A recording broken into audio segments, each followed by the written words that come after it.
네, 오늘 평양에서 새벽에 동트기 전부터 묘한 상황이 벌어졌습니다. 평양에는 지금 외신 기자들이 많이 와 있는데 빅 이벤트 준비하라 이런 통보가 있었다죠. 네, 외신까지 불러놓고 공개한 이 빅 이벤트가 과연 무엇이었을까요?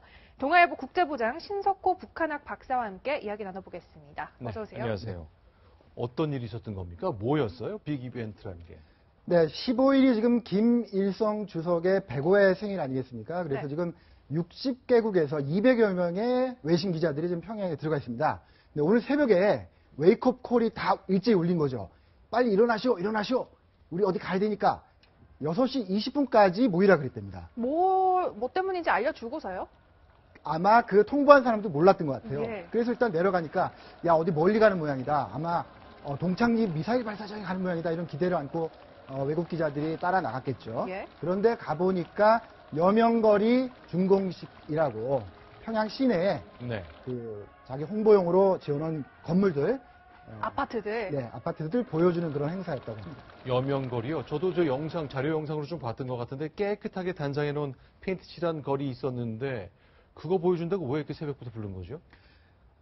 오늘 김정은이 그 현장에 나왔습니다. 그런 아. 행사를 북한에서 1호 행사라고 하죠. 예. 네. 북한으로서는 굉장히 중요한 행사였고 네. 거기에 외신 기자들 불러다가 홍보를 할 이유가 있었던 거죠. 거리가 여명거리겠군요. 네, 그렇습니다. 지금 보시는 그 거리인데 네.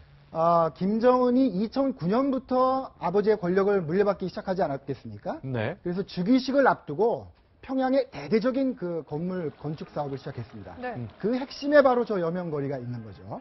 그러니까 5년 만에, 6년 만에 네. 그 여명거리라는 김정은의 도시, 네. 우리는 평해튼이라고 합니다. 평양에 있는 맨해튼이다. 아, 평양과 맨하탄을 합쳤군요. 그렇습니다. 이런 전시 행정이죠. 예. 굉장히 많은 돈을 때려 부어서 네. 만든 그 거리에 준공식을 하는 그 자리에 외국 기자들을 홍보 요원으로 사용한 그런 해프닝이었습니다. 근데 최근에 미국 북한 폭격설이 확산이 되고 있잖아요. 이런 상황에서 외신 기자들을 불렀다는 건 물론 오늘은 여명거리지만 혹시 다음에는 뭐 미사일 발사를 공개하거나 이럴 가능성은 없는 겁니까?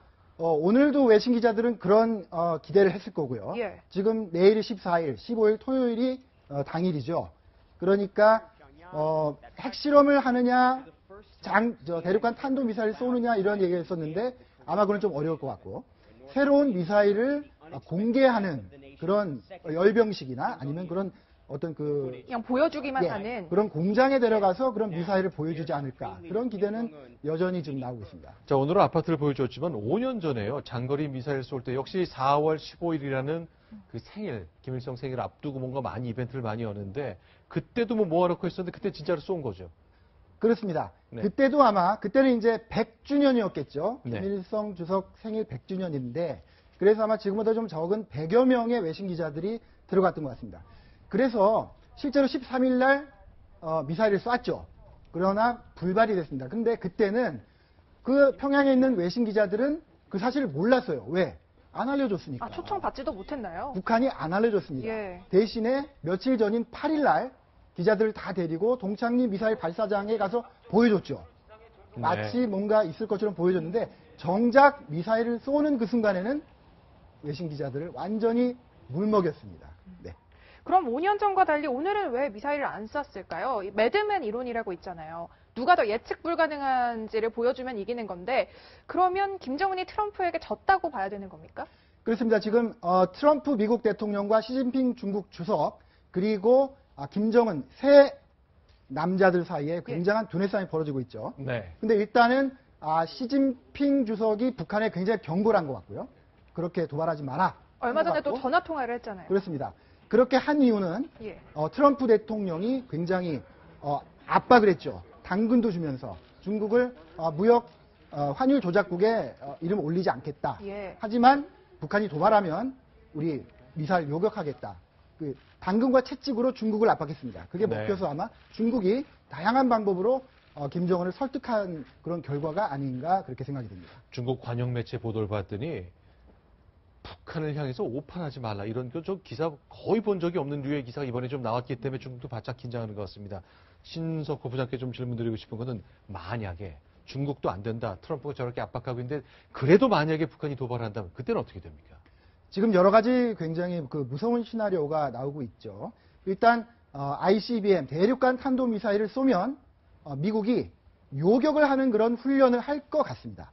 그렇게 지금 위협을 하고 있고요. 만약에 6차 핵실험을 한다면 그러면 중국에 대해서 굉장히 압박 조치가 들어갈 것 같습니다. 예. 북한과 정상적인 거래를 하는 중국 기업들까지 제재하는 세컨더리 보이콧을 해서 완전히 그 중국을 압박하는 그런 조치가 취해질 것 같죠. 여기에 더불어서 중국은 평양으로 가는 또 북한으로 가는 원유를 송유관이요. 차단하는 그런 송유관을 차단하는 그런 굉장히 그 최후의 그런 조치를 취하는 그런 시나리오가 지금 논의가 되고 있습니다. 많은 사람이 얘기할 때 지금 보시는 것처럼 그렇죠. 중국과 북한 사이 저렇게 파이프관 30km가 넘는 파이프관 저거 중국이 눈 딱 감고 잠그면 북한이 꼼짝 못할 것 같은데 절대 안 하네요.